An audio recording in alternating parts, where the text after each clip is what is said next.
Well, the answer to Canada's housing problem isn't just more of the same. It's obviously about building what's needed. Shaun Cathcart is Senior Economist and Director of Housing Market Data and Market Analysis for the Canadian Real Estate Association. Shaun, thanks for being with us. Sure thing, Amanda. So it's almost frustrating to hear that, not only are we not building enough, we're still not getting the mix right. And then when we are building what would be considered the right mix, they're not the right size and shape to accommodate.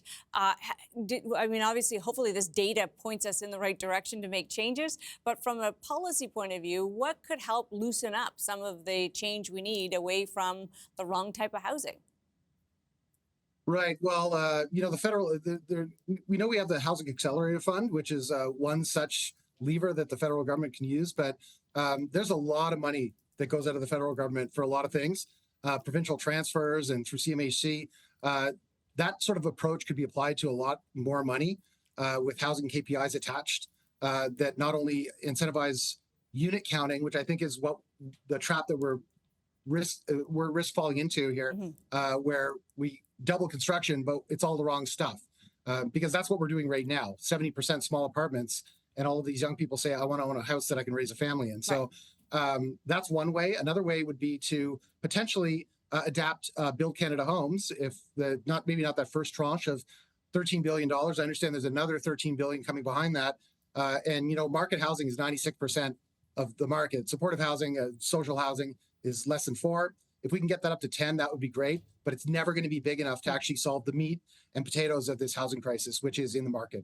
We alluded there to the role that investors are playing in the market. Obviously, they've been playing a role, certainly in some of the big urban centers. We know that's true in Vancouver and Toronto. Can we change that? Would policy that took them out of the equation start to shift the types of things that get built? Well, it seems like they're taking themselves out of the equation these days. But, when you've got a project that's going to take 5 years to build, but there's a financial requirement that you have to sell 70 or 80% of it in the pre-sale stage, you're probably not going to get the first-time home buyer that's willing to wait 5 years to move into the thing. So you've got investors lined up around the block to buy these things who pay by the square foot and are never maybe even going to step foot in the thing. That's what happened in Toronto. To the point that you're basically building hotel rooms. And once again, if our only KPI on these programs going forward is going to be unit counting, the easiest way to get that is to build more like the way we have, as opposed to the types of things that are actually going to be suitable and make people happy in the long run.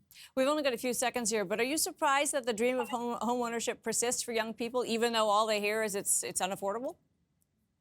Absolutely not. I think one of the things that came out of the polling was it's not about the house. It's not about 4 bedrooms, 2,000 square feet. It's about the ownership tenure. It's about having your name on the title. It's about paying yourself as your own landlord and having a finish line out there where those payments stop someday and you live in your golden years with rent-free. Everyone understands the value of that.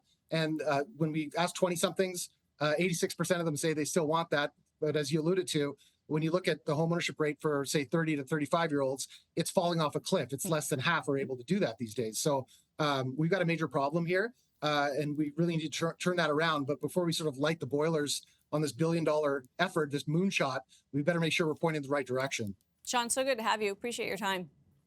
Anytime. Shaun Cathcart is Senior Economist and Director of Housing Data and Market Analysis at CREA.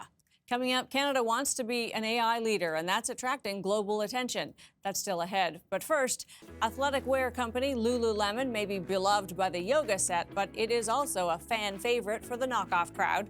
And now Lulu is fighting back with a trademark on the term Lululemon dupe. The idea is that it can go after anyone advertising a product using that phrase. It's the latest front in an ongoing battle with people willing to trade an intellectual property that's been stolen. The only catch? To keep the trademark, Lululemon has to use it. Stay tuned for some very creative marketing.